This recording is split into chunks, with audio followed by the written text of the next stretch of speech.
Siapa di sini yang penasaran seperti apa wujud dari Blood Demon, pemimpin dari kultus darah? Video kali ini akan menjawab rasa penasaran kalian. Ayo langsung saja. Pada cerita sebelumnya, Suryong berbincang dengan Hwonso membahas tentang seni bela diri Hwon-kang. Dan tiba-tiba kakek Suryong datang dan mendengar nama Baekmuhun disebutkan. Kakek Suryong bertanya, di mana dia? Energinya meluap-luap membuat Suryong keringat dingin. Hwonso kemudian menjelaskan bahwa mereka hanya bertemu sebentar saat menonton pertandingan dan tidak bertemu lagi setelahnya. Kakek Suryong pun berkata, begitu rupanya. Lagi pula, kalau dia masih punya akal sehat, dia juga tidak akan menemuiku dalam keadaan mabuk. Tapi aku harus bertemu dengannya, entah untuk membunuhnya dalam satu serangan, atau kakek Suryong pun akan tinggal bersama Suryong untuk mengawasi Baekmuhun, karena pasti dia akan datang menemui Suryong. Beberapa hari kemudian, di dalam kelas memahami seni bela diri unorthodox dan mempersiapkan diri untuk pertarungan yang sebenarnya tanpa teori dan penjelasan dan langsung praktek di dalam kelas. Tak lama kemudian, Suryong terlihat bersinar setelah menghajar murid-muridnya hingga terkapar di lantai. Dia keluar dari kelas sambil berkata, aku pergi dulu. Lain kali, penuhi mata kalian dengan kebencian. Suara dari dalam kelas berkata, seseorang tolong laporkan dia ke aliansi Murim. Yang lain berkata, sebaiknya bunuh saja aku. Suryong berjalan-jalan di akademi sambil memikirkan di mana sebenarnya ayahnya bersembunyi, karena kakeknya terus mengawasi. Pergi bekerja diawasi kakeknya, pulang kerja pun begitu. Keseharian Suryong juga diawasi, bahkan ketika dia hanya akan ke kamar kecil. Pengawasan My Guryun sangat ketat dan sulit untuk ditembus, gumam Suryong. Suryong juga mengingat surat yang dikirimkan ayahnya dan belum dia baca karena sibuk. Tiba-tiba, aroma alkohol menusuk penciumannya dari arah atap asrama. Suryong melompat ke atap sambil bergumam, bajingan mana yang berani minum-minum di tanah suci perguruan? Jangan bergerak, sergap Suryong. Akan kupuji keberanianmu karena berani minum-minum di atap asrama. Tak disangka orang itu adalah ayah Suryong. Akhirnya kau menemukanku, ucap Baekmuhun. Astaga, balas Suryong. Tempat persembunyianmu kentara sekali, kau bersembunyi di perguruan. Ada yaksa yang menghalang jalan pulang, jadi aku tidak punya pilihan selain datang ke sini untuk menemuimu, ucap Baekmuhun. Lama tak bertemu nak. Suryong memandang ayahnya sambil bergumam. Auranya berubah drastis, dia terlihat lebih rileks. Seni bela dirinya juga menjadi sangat kuat. Seseorang yang terjebak di tingkat pertama selama 10 tahun. Akhirnya berhasil melewati dinding penghalangnya dan sekarang memasuki kematangan penuh. Dia sekarang adalah master dengan tingkat yang sangat langka ditemui di seluruh Murim. Ayah, apa kau memakan obat mujarab di gunung? Tanya Suryong. Seharusnya aku yang bertanya begitu, kau habis lompat dari jurang atau bagaimana? Balas Baekmuhun. Suryong menimpali. Kau baru saja menemui putramu setelah sekian lama dan kau malah mengejeknya. Banyak hal aneh yang kudengar selama perjalanan. Mereka memanggilmu Asur Dragon Harmony Amana. Ya, ucap Suryong. Kau benar-benar kesusahan menghindari mertuamu, ayah. Bagaimana kau bisa masuk ke perguruan? Baekmuhun pun bercerita. Setelah mengamati semuanya selama beberapa hari, tak banyak yang berubah. Selalu ada lubang tempat murid bolos. Yang dulu kugunakan juga masih ada. Aku berhasil kabur dari asrama di malam hari 8 kali dalam 10 kesempatan.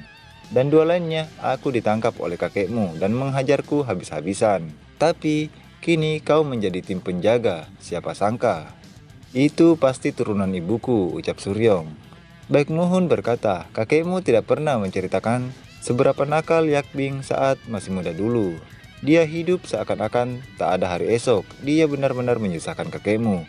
Dia wanita yang luar biasa, dengan tubuh kecil yang lemah itu, dia menghadapi dunia dengan tangguh. Bertemu dengannya adalah sebuah keberuntungan terbaik dalam hidupku. Baekmuhun mengingat kembali kenangannya bersama Yakbing dan bercerita panjang lebar. Kemudian dia berkata, melihat wajahmu, sepertinya kau tidak membaca suratnya. Aku sibuk belakangan ini, apa ada hal penting di dalamnya? Sebelum itu, biar kutanya sesuatu, ucap Baekmuhun. Apa ingatanmu sebelum kejadian itu sudah kembali? Suryong berpikir dan berkata, ya sedikit. Apa kau ingat besok hari apa? Tanya Baekmuhun. Tidak, jawab Suryong. Besok hari peringatan kematian Yakbing. Jadi kau tak ingat apa-apa, ucap ayahnya. Yakbing berwasiat bahwa dia tidak ingin kita melaksanakan upacara leluhur untuknya. Sebagai gantinya, dia ingin aku berkeliling dunia denganmu sambil melihat-lihat pemandangan. Maaf, aku tak ingat sama sekali, ucap Suryong. Tiba-tiba, sebuah potongan ingatan masa lalu muncul di pikiran Suryong. Tidak ada gunanya memaksakan dirimu untuk mengingatnya, ucap Baekmuhun. Itu bukan satu-satunya alasanku datang ke sini. Ada yang ingin kuberikan padamu. Apa itu? Tanya Suryong penasaran. Baekmuhun berkata, ini adalah benda yang tersembunyi jauh di dalam ruanganmu. Sambil meraih benda itu di dalam bajunya. Siapa sangka, dia merasakan aura yang kuat. Dia berkata, sial, mati aku. Ternyata di belakang Suryong sudah berdiri Mae Guryun dengan pedang di tangannya sambil memancarkan energinya. Dia berkata dengan tatapan tajam, selama ini kau bersembunyi di sini. Baekmuhun juga menarik pedangnya sambil berkata, ayah mertua, lama tak bertemu. Pendekar berbicara dengan pedang, ucap Mae Guryun sambil melancarkan serangan. Baekmuhun menahan serangan tersebut. Dia berkata, kau serius? 3 langkah, jadi kau tidak main-main selama ini, ucap Mae Guryun. Dia menyerang lagi. Baekmuhun menangkis lagi sambil berkata, tolong berhentilah. Mae Guryun membalas, kalau kau ingin hidup, gunakan energi yang kau habiskan untuk berbicara itu dengan mengayunkan pedang. Suryong yang melihat tingkah keduanya hanya bisa memegang kepalanya, tanda bahwa dia tidak tahu apa lagi yang harus dia lakukan. Baekmuhun berkata lagi, memangnya apa salahku? Kau benar-benar tidak tahu. Mae Guryun melakukan serangan lagi. Suryong bergumam, ini berbahaya. Namun serangan itu masih bisa diatasi oleh Baekmuhun. Aku tidak bisa memaafkanmu. Berani-beraninya kau, putriku, ucap Mae Guryun setengah berteriak. Tak mau kalah, Baekmuhun juga berkata, sial, aku juga tidak bisa memaafkanmu. Teriaknya penuh emosi. Mendengar itu, Mae Guryun semakin marah. Berani-beraninya kau berkata begitu padaku. Dia bersiap melakukan serangan. Ini benar-benar berbahaya, gumam Suryong. Aku harus menghentikan mereka. Tak bisa menahan kesedihannya lagi, Baekmuhun yang wajahnya memerah dan air matanya yang hampir tak tertahankan. Dia berkata, kenapa kau tidak datang ke pemakaman Yakbing? Saat Yakbing sakit, dia mengirimkan ratusan surat, tapi tidak satupun kau balas. Baekmuhun mencengkeram bajunya, menahan sesak di dadanya. Apa harga dirimu sebagai seniman bela diri lebih penting daripada putrimu? Karena kau sendiri yang memutuskan hubunganmu dengannya. Bukankah tidak penting dia masih hidup atau mati? Yakbing, dia menunggumu lama sekali. Dia bilang kau tetaplah ayahnya. Mae Guryun yang tak kuat menahan diri karena penyesalannya hanya tertunduk menutup wajahnya. Jangan mengoceh sembarangan. Aku tidak menemuimu bukan karena takut. Aku membencimu. Suryong mendekati ayahnya dan menyuruhnya untuk berhenti. Tak kuasa menahan emosinya yang selama ini dia pendam sendiri. Air matanya mengalir bagai sungai yang tak terbendung. Dia menutup wajah dan menahan air matanya. Dia berkata, sepertinya aku terlalu emosional. Aku akan pergi dulu. Aku akan menemuimu nanti, ucapnya pada Suryong. Baekmuhun pun pergi dari sana meninggalkan Mae Guryun dan Suryong. Dia bertelepati. Suryong, datanglah ke danau di sebelah timur perguruan malam ini. Ada sesuatu yang harus kuberikan padamu. Suryong hanya memandang kepergian ayahnya. Kemudian dia berkata, kakek, haruskah kita pergi? Ya, ucap Mae Guryun sambil memandangi pedangnya. Dia berkata, Yakbing, apa kau juga membenciku? Waktu pun berlalu dan bulan pun menampakkan diri. Mae Guryun sedang duduk di luar sambil memandang bulan. Suryong berjalan ke arah kakeknya sambil memikirkan, apakah ingatan yang muncul itu ingatannya? Tidak mungkin, gumamnya dalam hati. Suryong meminta izin untuk keluar sebentar. Kakeknya mengizinkan. Kau tetap berdiri di situ, kenapa tidak pergi? Ucapnya. Suryong berkata, Yang ayah katakan tadi jangan terlalu dipikirkan. Dia bilang begitu karena dia sedang mabuk. Tidak usah khawatir dan pergilah, balas Mae Guryun. Suryong pun pergi meninggalkan kakeknya sendiri duduk di sana, memikirkan semua yang dikatakan Baek Muhun padanya. Dia hanya bisa tertunduk sambil berkata, "Suryong, apa kau juga membenciku?" Dia mengingat kembali masa lalunya. Saat itu, Mae Guryun berkeliling murim untuk mencari esensi pedang. Meskipun dia punya pasangan yang dijodohkan oleh keluarganya, dia kabur beberapa kali setelah malam pengantin. Saat kembali, dia tidak menyangka bahwa dia sudah memiliki anak perempuan, yaitu Yakbing yang sudah berumur 3 tahun. Karena itu, dia tidak bepergian lagi dan menerima semua pekerjaan yang ada untuk keluarga kecilnya. Meskipun begitu, 5 tahun kemudian istrinya meninggal karena nausea. Saat itu dia tersadar. Terkadang, langit dengan mudahnya mengambil seseorang tanpa sebab. Setelah itu, waktu pun berlalu dan mereka pindah ke kota tempat Akademi Azur Dragon. Dan yakin bahwa Yakbing akan bisa masuk akademi karena dia memiliki bakat bela diri. Itu adalah saat-saat yang indah bagi Mae Guryun. Dia pikir satu-satunya harta karun yang dia miliki tidak akan pernah hilang dari genggamannya. Namun, Yakbing membawa Baek Muhun ke hadapan ayahnya dan berkata akan menikah dengan Baek Muhun. Mae Guryun yang mendengar itu tak terima dan marah. Meskipun orang terkuat di dunia sekalipun yang datang dan bilang akan menikahi putrinya, dia akan tetap marah. Saat itu, Mae Guryun menghajar Baek Muhun. Yakbing hanya bisa menangis memeluk Baek Muhun sambil berkata, "Jika orang ini mati, aku juga akan mati." Karena termakan amarah, Mae Guryun mengusir putrinya dan tak menganggap Yakbing sebagai putrinya lagi. Itu adalah akhir dari hubungannya dengan putrinya dan setelah itu tak pernah bertemu lagi. Tapi, surat dari Yakbing terus berdatangan menceritakan bahwa dia memiliki anak dan ketika sudah besar, dia akan memasuki Akademi Azur Dragon. Mae Guryun bergumam penuh penyesalan. Kalau saja aku pergi menemuinya saat aku menerima surat itu, apa aku bisa melihat saat-saat terakhir putriku? Apa yang dirasakan putriku saat ayahnya tak kunjung datang hingga napas terakhirnya? Mae Guryun berkata dengan lirih, "Nak, aku tidak menelantarkanmu. Bukannya aku mau menelantarkanmu. Aku tidak bisa pergi." Tanpa diduga, Wijicheon datang membuyarkan lamunan Mae Guryun. Wijicheon berkata, "Aku khawatir Anda masuk angin. Jadi, Mae Guryun kemudian meminta Wijicheon membawakan sebotol minuman untuk menenangkan pikirannya. Wijicheon pun langsung pergi. Tak lama kemudian, kakek Wijicheon datang sambil berkata, "Ada orang tua yang sedang mengasihani dirinya sendiri. Aku Wijicheon, kakek Wijicheon. Cucuku terus merengek, jadi aku datang sendiri ke sini." "Aku Mae Guryun," balasnya. "Aku pernah melihatmu beberapa kali," ucap Wijicheon menimpali. "Tapi ini pertama kalinya berbincang denganmu." "Cukup soal itu, minumlah." Wijicheon menyodorkan segelas minuman. Sedikit terkejut, Mae Guryun berkata, "Aku memang meminta minuman, namun aku ingin minum sendiri." Wijicheon melanjutkan, "Aku sedang membuat pedang untuk guru Baek. Apa kau penasaran? Kalau kau minum denganku, akan kuberitahu lebih lanjut." Pedang dan cucu, dua pria tua dengan topik serupa melanjutkan percakapan sedikit demi sedikit. "Jadi, guru Baek adalah orang yang menyelamatkan nyawa cucuku." "Oh, jadi sesuatu seperti itu pernah terjadi ya?" ucap Mae Guryun. Wijicheon menimpali, "Baik, sekarang giliranmu Pak Tua." Mae Guryun pun bercerita panjang lebar.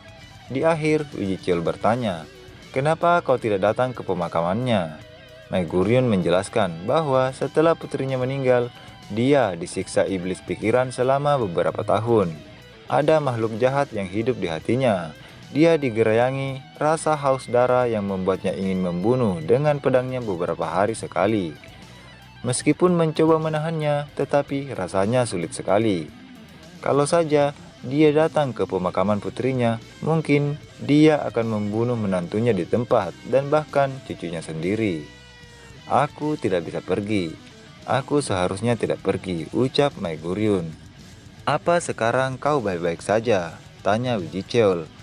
"Meskipun sifatku jadi sedikit temperamen, tapi aku sudah membaik," ucap Megurion. "Kalau begitu, kau bisa berkata jujur sekarang. Kalau kau terus tutup mulut, iblis pikiran akan bertingkah lagi," ucap Wijicheol.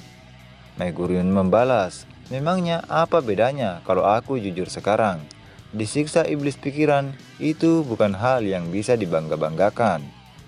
Wijicheol menghentakkan gelasnya sambil berkata, "Kau benar-benar membuatku frustasi. Cukup ya cukup." Mendengar itu, Megurion terkaget dan berkata, "Tunggu, kenapa kau tiba-tiba?" Wijicheol melanjutkan, "Semua orang punya iblis pikiran di hati mereka. Kau pikir kau istimewa?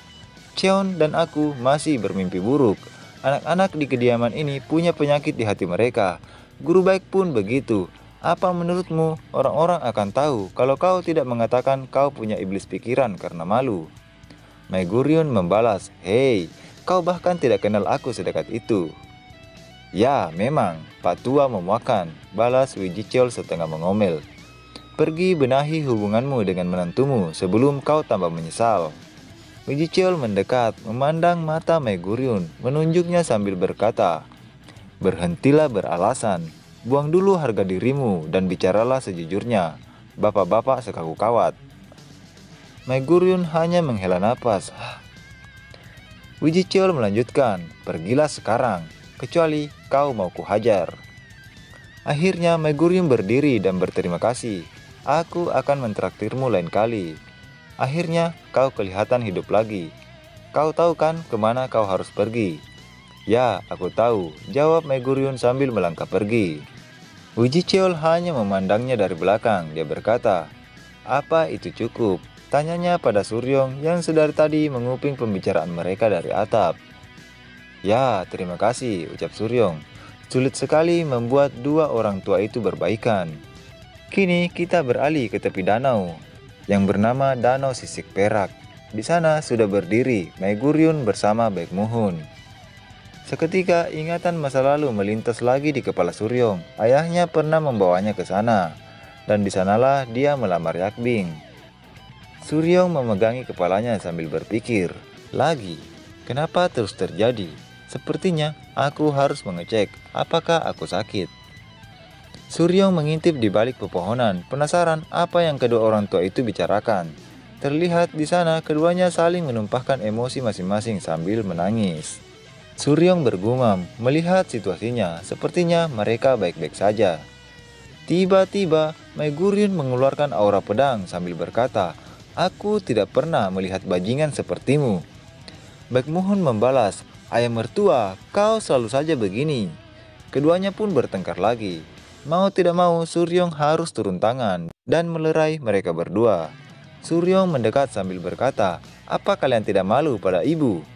Sabetan pedang hampir saja mengenai kepala Suryong. Dia menunduk untuk menghindar. Namun sabetan dari sisi lain mengarah ke bagian bawah tubuhnya. Suryong berkata, "Kalian sedang apa?" Dia melompat untuk menghindari serangan. Megurion berkata, "Sialan, apa kau bersenang-senang melihat ayah dan kakekmu menangis?" "Bocah, aku tahu kau mengintip," ucap Baekmuhun. Suryong bergumam, "Ini jebakan." Dia berkata, "Tunggu, bukan begitu." "Diam," ucap keduanya. Mereka berdua melompat bersiap menyerang. "Hari ini kami akan menghajarmu." Suryong bergumam, "Sial, orang-orang ini, mereka serius." Beberapa waktu berlalu dan saat ini Suryong dan ayahnya mengobati lebam yang ada di wajah mereka. Ternyata Baekmuhun terkena pukulan dari Megurion dan Suryong terkena pukulan dari ayahnya. Suryong berkata, "Dia sengaja memukulmu karena aku melihat dia tertawa setelah memukulmu." "Sudah kuduga," ucap Baekmuhun. Mereka berdua pun tersenyum. Suryong kemudian bertanya, "Oh ya, ayah. Ayah bilang ada yang ingin kau berikan padaku." "Aku membawanya," jawab ayahnya.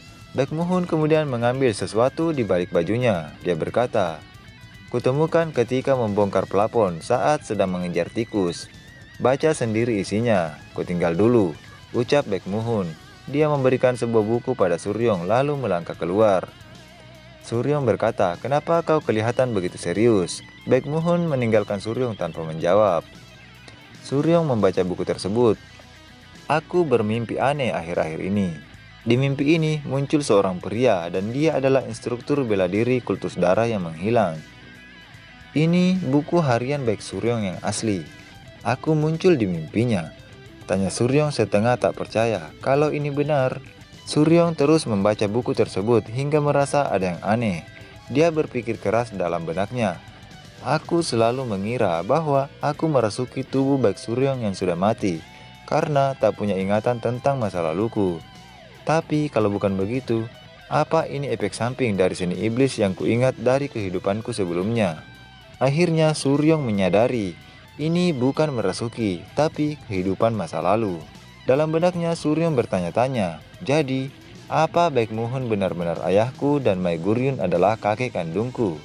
Dan Mai Yakbing adalah ibu kandungku. Wajah Suryong mulai berkeringat setelah membaca setengah dari buku tersebut. Suryong menemukan fakta bahwa ternyata orang-orang itu memang keluarganya. Ayo selesaikan bacaan ini dulu, ucap Suryong dalam hati. Dia lanjut membaca buku catatannya. Saking konyolnya, sampai-sampai awalnya kukira itu hanya mimpi tidak jelas saja. Tapi mimpinya berulang. Pria yang sangat gigih dan berbakat, dalam waktu singkat dia mengalahkan pesaingnya dan menjadi pengawal termuda pemimpin sekte. Meskipun dia bukanlah anak dari tetua atau anggota dari 8 keluarga agung, masa depannya sudah terjamin. Tapi, dia berlebihan dalam berlatih bela diri hingga akhirnya merusak dantiannya, dan dia tidak bisa lagi menggunakan tenaga dalamnya. Orang-orang yang dulu iri padanya mulai mengejarnya seperti kawanan serigala, tapi kebencian dan obsesinya untuk hidup sudah cukup untuk menakuti musuh-musuhnya. Pada akhirnya dia berhasil selamat dan menjadi instruktur bela diri, instruktur terbaik di kultus darah. Cerdik sekali, ucap Suryong. Dia bergumam, ingatan yang bahkan tak bisa kuingat. Suryong lanjut membaca. Lalu dia bertemu dengan master sejati generasi sebelumnya yang telah menghilang. Dia berencana untuk kabur bersama mereka. Meskipun tidak tercatat dalam sejarah Murim, tapi aku ingat mereka. Pria di mimpiku dan 4 master sejati, mereka adalah pahlawan yang menyelamatkan Murim. Suryong bergumam, kukira tidak ada yang mengenali kami, tapi sampai dipuji begini oleh diriku di masa lalu pula. Dan melalui mimpi itu, aku menemukan petunjuk untuk menyembuhkan tubuhku. Seni bela diri The Hipen Divine Divine Art atau seni bela diri mistik menentang langit. Membaca itu, Suryong menggebrak mejanya. Apa? Bajingan bodoh. Suryong bergumam, mencoba mempelajari seni bela diri yang kau lihat dalam mimpi di dunia nyata. Itu sama saja bunuh diri. Suryong berpikir, tidak peduli sejelas apapun, ada berbagai macam bentuk perubahan dalam mimpi. Sesuatu yang bahkan tidak bisa kukuasai setelah diajari oleh 4 master. Mana mungkin ada yang bisa berhasil menguasainya sendiri, gumam Suryong. Di buku itu juga menyampaikan, aku telah menulis gerakan seni bela diri Hipen Divine Divine Art di sini. Suryong sambil menggaruk kepalanya kembali bergumam, untungnya dia menulis semua hal tentang The Hipen Divine Divine Art dalam bahasa rahasia kultus darah. Tapi tulisannya salah. Tapi tulisan yang salah mengalir dengan tulisan lainnya secara natural. Suryong berkata, ini bukan seni Hipen Divine Divine Arts. Ini berbeda. Apa hanya kebetulan? Atau lanjut cerita di buku. Suryong lemah menuliskan, ini pertaruhan dengan mempertaruhkan nyawaku. Meskipun akan bagus jika aku sukses kalau beruntung. Tubuhku bisa saja meledak dan aku bisa mati atau menjadi gila.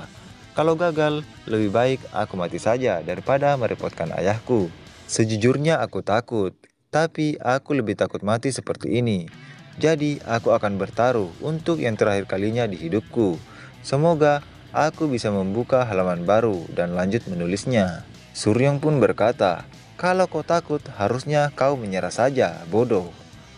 Suryong kemudian mengambil posisi meditasi. Dia bergumam, pasti ada sesuatu dalam tulisan di buku hariannya. Untuk memastikan aku harus melakukannya sendiri. Energi kemerahan mulai mengalir dan berpendar di seluruh tubuh Suryong. Dia bergumam, tunggu, ini kesadaranku. Dalam sekejap, kesadaran Suryong kembali ke masa lalu saat dia masih di kultus darah. Di sana ada 3 orang sedang mengancamnya. Suryong bergumam, ini ingatan masa laluku. Rasanya nyata sekali. Apa ingatan masa laluku datang dalam bentuk mimpi? Ini bukan seni bela diri. Ini pasti sihir. Yang mengancam Suryong adalah orang yang bernama Cho Hyuk dari 8 keluarga agung yang menyokong kultus darah, keturunan langsung keluarga Cho. Aku minta maaf, ucap nomor 27. Itu adalah panggilan Suryong di masa lalu. Karena tak memiliki nama, jadi kedepannya sebut saja namanya nomor 27. Dan nama Suryong kita gunakan untuk Suryong yang sedang mengamati ingatan masa lalunya. Oke, lanjut. Suryong bergumam, perkataanku keluar begitu saja. Apa yang kulakukan sesuai dengan masa laluku. Cho Hyuk berkata lagi, setidaknya kau harus merasa bersalah. Kau mengambil posisi seseorang, jadi sudah sewajarnya begitu. Apa kau tahu posisi itu sebenarnya untuk siapa? Suryong yang mengamati masa lalunya bergumam, saat itu menjadi salah satu pengawal naga darah. Pengawal bagi pemimpin kultus darah, berarti kau memasuki jalan yang mulus menuju jalur cepat. Cho Hyuk melanjutkan, posisi itu sebenarnya dijanjikan untuk adikku, tapi kau, orang rendahan, malah mengambilnya. Mana mungkin aku tidak marah. Dari yang kudengar, kau itu orang termuda yang bisa menjadi pengawal pemimpin kultus. Ayo lihat seberapa kuat dirimu. Kubunuh kau. Cho Hyuk langsung menerjang dengan tinjuan. Namun nomor 27 dengan sigap menghindari pukulan tersebut. Ternyata Cho Hyuk melakukan tendangan. Nomor 27 menyadari itu dan langsung memblokir serangan tersebut dengan tangannya. Suryong bergumam, saat itu aku sadar bahwa pengawal naga darah benar-benar berbeda. Tapi setelah melihatnya kembali, itu berbeda. Pada waktu itu, kukira gerakan dasar keluarga Cho itu meledak-ledak dan asal terabas. Tapi ternyata gerakan mereka sangat halus. Cho Hyuk saja yang serampangan. Dia menggunakan beberapa gerakan dari 18 teknik hutan hijau, jadi masih bisa dipelajari. Aku bisa menggunakannya untuk diriku sendiri, atau mengajarkannya pada muridku. Tunggu. Berarti ini kesempatan untuk melihat seni bela diri di masa lalu. Ini kesempatan langka untuk melihat kembali seni bela diri dari 4 master yang tak pernah bisa kubayangkan. Pertarungan terus berlanjut, namun itu adalah pertarungan yang seimbang. Cho Hyuk berkata, mengesankan, tapi inilah akhirnya. Cho Hyuk mengambil ancang-ancang untuk serangan yang lebih dahsyat. Dia langsung mengayunkan tinjunya ke arah nomor 27. Terjadi ledakan dari serangan tersebut, membuat lantai retak dan debu beterbangan. Nomor 27 yang masih berdiri di sana, namun mengeluarkan darah dari mulutnya berkata, aku kalah. Cho Hyuk berkata, memangnya itu ekspresi orang kalah. Nomor 27 menjawab, kau mau aku melakukan apa? Berlutut, tanya nomor 27. Cho Hyuk mengeluarkan energinya, bersiap melakukan pertarungan yang sesungguhnya. Dia berkata, bajingan sombong. Akan kuukir rasa rendah hati yang harus dimiliki seorang junior. Nomor 27 membalas, aku juga tidak bisa menahan diri lagi. Suryong bergumam, aku yang dulu lumayan tajam, kalau sekarang aku akan menundukkan kepalaku dan pulang sebelum merencanakan sesuatu untuk menghabisi mereka. Keduanya mulai serius, memancarkan energi membunuh yang kuat. Tiba-tiba seseorang berkata, cukup, membuat keduanya terhenti. Cho Hyuk berkata, ketua. Ternyata dia adalah ketua pengawal naga darah. Dia berkata, kalau dilanjutkan, salah satu dari kalian akan mati. Kita akan melakukan upacara penerimaan anggota baru nanti. Suryong menjelaskan, ketua naga darah. Dia adalah master ultra kultus darah yang tiada tandingannya. Dilihat sekarang pun kehadirannya tetap luar biasa. Si ketua berkata, anak baru, ikut aku. Baik pak, jawab nomor 27. Sambil berjalan, si ketua berkata, kudengar sebelumnya kau berada di grup serigala darah. Iya pak, jawab nomor 27 singkat. Namamu? Tanya ketua. Aku tidak punya nama, mereka memanggilku nomor 27. Aku nomor 38, ucap si ketua.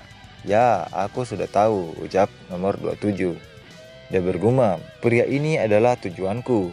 Ketua kembali bertanya, kudengar kau bisa menguasai seni bela diri apapun setelah melihatnya 3 kali. Apa itu benar? Nomor 27 menjawab, tidak. Aku bisa menguasai kebanyakan seni bela diri setelah melihatnya sekali. Si ketua tampak terkejut sambil berkata, hahaha, kau percaya diri sekali. Aku tidak akan mengecewakanmu, ucap nomor 27 sambil terus mengikuti langkah si ketua. Kau tahu kita sedang menuju kemana? Tanya si ketua. Tidak tahu, jawab nomor 27 polos. Menemui ketua sekte, ucap si ketua tegas. Kenapa ketua sekte mau menemuiku? Tanyanya pada si ketua. Si ketua menjawab, aku tidak tahu alasannya. Dia hanya ingin menemuimu secara pribadi. Nomor 27 bergumam, orang terbaik di kultus darah ingin menemuiku. Dia terkejut, wajahnya mulai berkeringat. Suryong bergumam, lama tidak bertemu, Blood Demon. Kini mereka telah sampai di pintu ruangan pemimpin kultus darah. Penjaga menghentikan mereka. Namun si ketua berkata, sesuai dengan perintah pemimpin kultus, aku membawa prajurit baru, pengawal naga darah.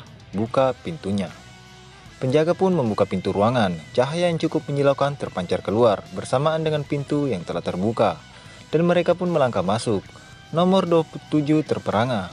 Dia seakan masuk ke dalam sebuah dimensi. Pemimpin kultus berkata, mendekatlah ke sini. Ketua langsung bersujud sambil berkata, semoga semua tunduk dan patuh pada iblis darah. Semoga darah menguasai dunia.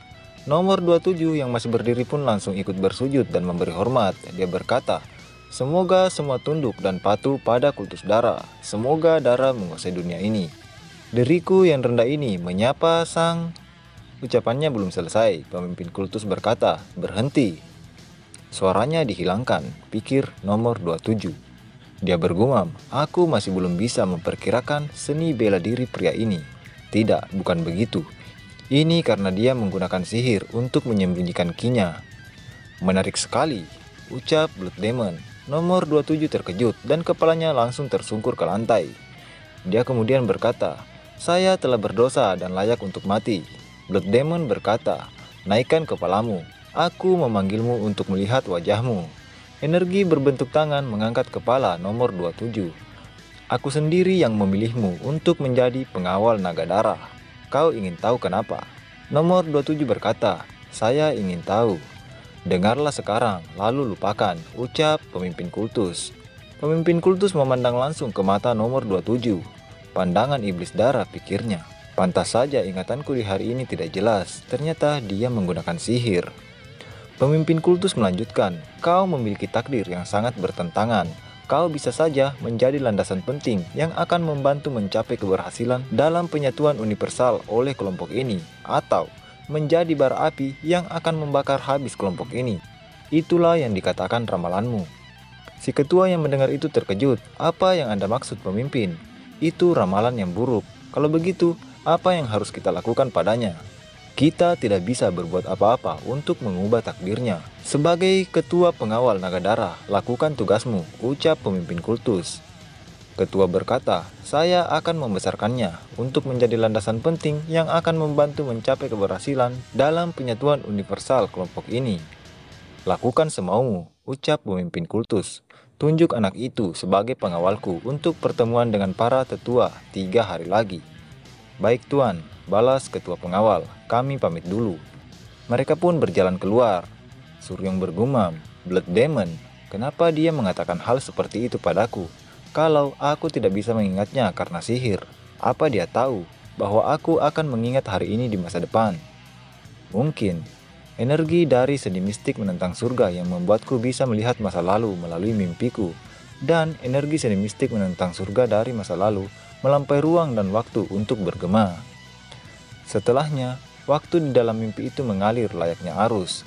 Nomor 27 saat ini mengawal pemimpin kultus di pertemuan para tetua. Saat itu Suryong melihat banyak master, seperti tetua kultus darah dan kepala keluarga dari 8 keluarga agung, dan sesekali berkesempatan untuk mempelajari seni bela diri mereka. Di antaranya ada seni bela diri yang tidak begitu diketahui baik Suryong, dan seni bela diri yang jauh lebih kuat atau jauh lebih lemah dari yang dia ingat. Dia belajar banyak setiap harinya. Nomor 27 bergumam, aku bisa melihat seni surgawi kultus darah seperti ini secara pribadi. Aku akan bisa membuat panduan kehancuran nanti. Beberapa waktu berlalu setelah pertemuan para tetua. Kini nomor 27 bertemu kembali dengan Cho Hyuk. Cho Hyuk berkata, lihatlah si rendahan ini sedang berjuang. Nomor 27 membalas, aku minta maaf jika mengganggumu. Sudah jelas, ketua memperlakukanmu berbeda, ucap Cho Hyuk. Apa kau menyerahkan dirimu padanya atau bagaimana? Tanya So Hyuk sambil menunjuknya. Dalam benaknya, Suryong berkata, dulu kupikir semua pasti bisa kuselesaikan jika aku lebih kuat. Hari itu akan segera tiba saat aku memaksakan diri dan kehilangan dantianku. Tapi sebelum itu, haruskah aku menguji sesuatu? Nomor 27 kemudian memprovokasi Cho Hyuk. Dia berkata, bodoh. Apa katamu? Balas Cho Hyuk. Aku baru saja memanggilmu bodoh, ucap nomor 27. Bajingan ini berani sekali. Belum sempat ucapannya selesai, satu pukulan telah mendarat di wajahnya, darah bercucuran dan beberapa giginya patah. Aku ingin mengatakan ini sejak awal, apa kau tahu? Ucap nomor 27. Kalau wajahmu itu tampak seperti samsak tinju. Nomor 27 kembali menyerang dua orang yang bersama Cho Hyuk dan menumbangkan mereka dalam sekejap. Hialan, kubunuh kau, ucap Cho Hyuk yang terdengar cadel karena giginya copot. Cho Hyuk menyerang dengan tinjuan beruntun namun semua dihindari dengan mudah. Dalam benaknya Suryong berkata, seperti yang kupikirkan. Meskipun ini adalah mimpi tapi sangat detail, hampir tidak ada bedanya dengan dunia nyata. Artinya, aku bisa merasakan berada di antara hidup dan mati sebanyak yang aku mau. Nomor 27 sangat bersemangat, dia berkata, ini luar biasa, sambil memancarkan aura membunuh yang kuat. Aku berlatih sebanyak yang kumau sambil menghajar bajingan-bajingan ini. Kau harus merasa terhormat karena di antara kalian, kau yang akan kubunuh duluan. Mendengar itu, Cho Hyuk juga mengeluarkan energi merah di tubuhnya. Dia berkata, hialan, kau bahkan tidak bisa dihamakan hengang herangga. Cho Hyuk mengeluarkan jurusnya, Soul Destroying Demonic Palm Strike. Serangan kuat itu mampu dihalau nomor 27. Pukulan telapak tangan dan tinjuan terus dilancarkan Cho Hyuk, namun tak ada yang mampu melukai, bahkan menggores nomor 27 pun tidak. Suryong bergumam, kalau dipikir-pikir, pria ini punya marga yang sama dengan Cho Il, orang yang menghabisi Gyo Sangwon. Aku tidak sabar bertemu dengan bajingan itu di festival bela diri surgawi. Nomor 27 kemudian menangkap kepala Cho Hyuk dan menekannya hingga terduduk. Dia berkata, sepertinya tidak banyak yang bisa dilihat di sini. Ayo selesaikan saja. Ketahui ini sebelum kau mati. Ucap nomor 27 yang mengubah rambut dan matanya seperti pemimpin kultus. Bahkan keluargamu yang luar biasa itu akan berpisah di masa depan. Dan seseorang yang seumuran dengan cucumu nanti akan dihabisi oleh muridku. Cho Hyuk yang tidak bisa melawan berkata, bagaimana kau bisa tahu seni mistik menentang surga? Tunggu, selamatkan aku. Tanpa belas kasihan, nomor 27 meremukkan kepalanya, darah berhamburan dan akhirnya Cho Hyuk pun mati. Nomor 27 melangkah pergi sambil berkata, ini hanya mimpi, tapi aku benar-benar merasa segar. Aku bisa berlatih seni bela diri, bahkan melampiaskan amarahku. Ini akan menyenangkan. Setelah itu, baik Suryong memanipulasi waktu dalam mimpinya, mencari para master dan bertarung dengan mereka. Kini, nomor 27 mendatangi beberapa orang dan mengajaknya untuk bertarung. Mereka semua berkata, bajingan gila, dasar sombong. Akhirnya pertarungan pun terjadi, dan ya, dia tidak menahan dirinya sedikit pun, dan tanpa belas kasihan semua lawannya terkapar bersimbah darah. Nomor 27 pergi sambil berkata, bajingan yang lahir di keluarga serba berkecukupan dan belajar seni bela diri tanpa kesusahan. Entah sudah berapa banyak siang dan malam yang telah dihabiskan di dalam mimpi kehidupan masa lalunya. Langitnya terbelah, gumam Suryong. Ini pasti akan segera berakhir. Haruskah aku pergi menemui pemimpin sekte dan bertarung dengannya sekali sebelum itu terjadi? Setelah itu, ingatan yang hilang mungkin bisa kembali. Tidak ada gunanya. Lagi pula, sepertinya dia bahkan tidak akan bertarung denganku untuk beberapa alasan. Ya sudahlah, belum saatnya. Kini, nomor 27 datang menemui ketua pengawal. Ada apa tiba-tiba, ucap ketua. Aku meminta pertarungan, ketua. Tolong serang aku seakan-akan kau ingin membunuhku, ucap nomor 27. Lucu sekali, apa kau serius, balas si ketua. Jika tidak membunuhku sekarang, aku akan membunuh Blood Demon suatu saat nanti, ucap nomor 27. Apa? Ucap ketua terkejut. Kau pasti sudah gila, kau cari mati ya? Kalau kau menarik ucapanmu tadi, aku akan memaafkanmu. Dia langsung mengeluarkan energinya, membuat lantai pijakannya langsung retak. Suryong bergumam, pilihanku tepat. Dia adalah orang yang sempurna untuk menjadi lawan bertarung hidup dan matiku yang terakhir. Nomor 27 berkata, apa kau tahu bahwa aku berhutang nyawa padamu, ketua? Apa yang kau bicarakan, ucap ketua. Nomor 27 menarik pedangnya, mengeluarkan energi kemerahan, seni mistik penentang surga. Sialan, ucap si ketua energi itu. Selama ini kau pasti menyembunyikan kemampuanmu. Ketua, aku ingin berterima kasih padamu suatu hari nanti, meskipun aku tidak bisa menyelesaikannya hingga akhir. Oke, sekian dulu untuk video kali ini. Terima kasih buat kamu yang nonton sampai akhir. Mohon maaf jika ada kata-kata yang kurang berkenan. Like kalau kamu suka, tinggalkan komentar, dan subscribe juga buat kamu yang belum subscribe, supaya kamu dapat updatean video-video selanjutnya. Saya Sani, pamit undur diri. Salam Kultus Manhwa.